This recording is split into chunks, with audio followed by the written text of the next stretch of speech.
Hi, this is Todd, and this is to show you how to use the admin dashboard. When you first sign up, the first box you go to is the admin box and add some users.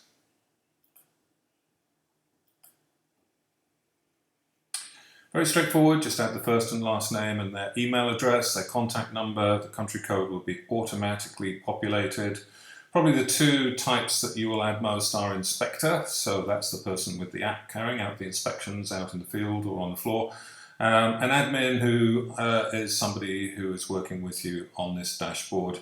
The admin login will also work for a login with the app. What happens is that an email is sent to this person as soon as you click on add. They will be invited to set up a password, and with that email address and password, they can log into the app. So all they have to do is to download the app from the App Store or Google Play, use the same email address and password to log in, and that app will be connected to this dashboard automatically. The guest user, by the way, is just someone, perhaps a colleague, who wants to have a look at it but won't actually be participating in creating any reports.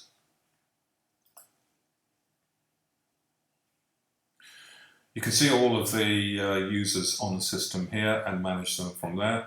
The rebranding, this is to add your logo to your report pages. So customizing the report pages with your livery. And just scroll down. There are a couple of things you can also do, but we start with the adding the logo. If you choose the file here, make sure you've got one handy and simply update it there. When you click the update button, that will automatically be displayed on all of your report pages.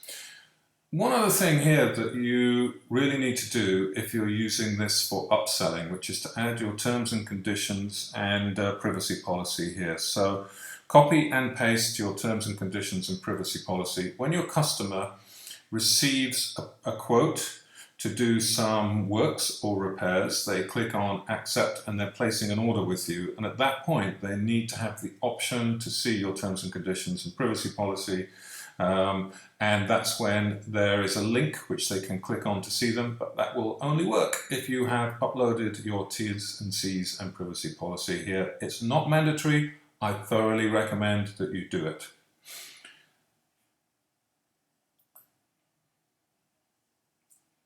The report page template, you can choose one of these templates here, whichever layout you like best, and that's the one that will be used in your reports. And your logo will be up here in the top left-hand corner, or as it says here, you can contact me and we will make one up especially for you. So just choose which one you like and click the apply button. Reports. There are two types of report, with checklist and without checklist. I'm going to show you in a minute how to create a checklist. But for now, we're going to have a look at the with checklist. Without checklist is exactly the same, but with no checklist, as the name suggests. So, with checklist, this is the inbox. You can see all of the reports that have been created to date here in a list, or you can put in a date range and filter. Across the top, we've got the headings here, which tell you about these columns and what they're for. So, first of all, you can mark one as unread if you want to bring it to your attention later. The name of the inspection as entered by the inspector. The checklist, which is a checklist that you created and sent to them, so you've given them that name. The date on which it was created, who it was who sent it to you. The status here. There are effectively three levels of status. Unsent means that it has come in from your inspector, but you have not yet forwarded it to your client, and I'll show you that in a second. Accepted, yay, that's an order that's come in from a customer. So that's a confirmed order, and you can then start carrying out the works. But if the customer doesn't want to proceed with the proposed work, they click on decline, and you can see what their reason is, this little box, so they can send a message back to you as to why they have chosen to decline. Too cheap, of course. Let's have a look then at, this by the way is the source, so that shows you the app that has been used to send the report. Let's have a look at an unsent report. So this is one that has not yet had comments and pricing added to it. Let's take that one. Here you can add the comments.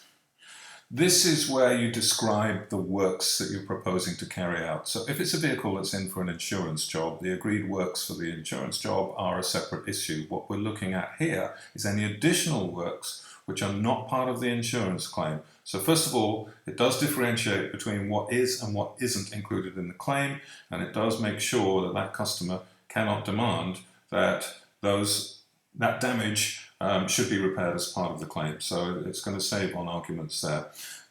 So put in some comments here saying an inspection has been carried out.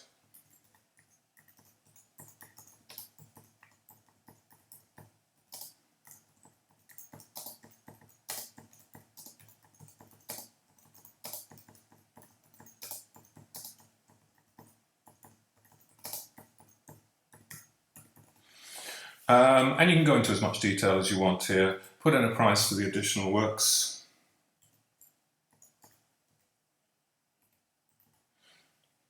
And proceed to the customer contact details. What the customer is going to see is this page here with your branding at the top, so they'll see all of the details. But the reason it's compelling is because, first of all, they can see that you've carried out a comprehensive check of the vehicle, and they can see that everything is fine apart from one or two things, the wheels and the fuel. And they can watch a video of the issues that you're talking about, so it promotes trust. They know that you're not trying to pull the wool over their eyes. And instead of this button here, what they see is accept and decline. They can click on the accept button. If they want, they can look at your terms and conditions and privacy policy, and then they can send it back to you as an order. What you're doing at this stage is simply adding their details. Put an email address in or a mobile number for them. You can put in both, one or the other, and send the quotation to them. So when it comes in accepted, you simply get the accepted button here. That means you can go ahead with the order. It is effectively a purchase order.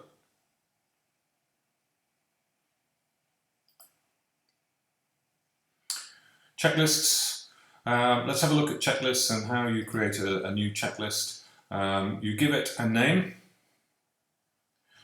Activate means that it's going to go to all of the users' apps, all of the inspectors' apps.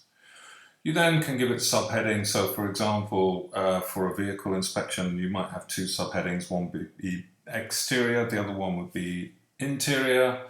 And here you could put body panels, boot, wheels, etc.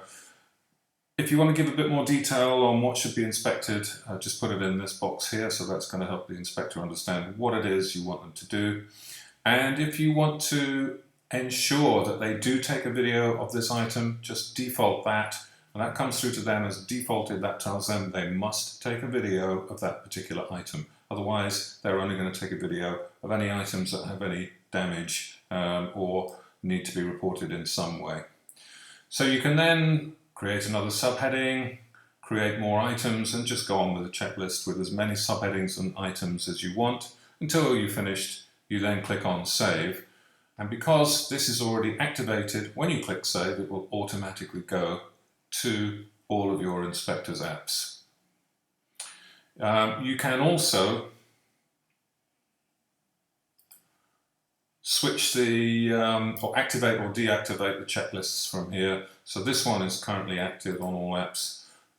I can switch it off. It's now deleted from all apps, and now it's back on again.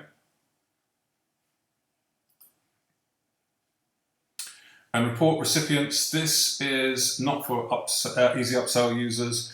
This is to add groups of report recipients to the other apps.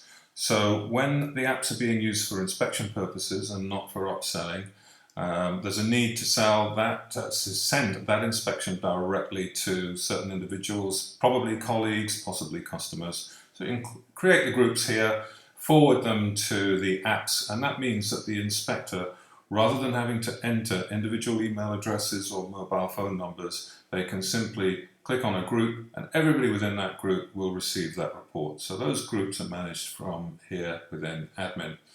And that's it, the admin dashboard. Hope you like it. Give me a call or send me a message if you have any questions.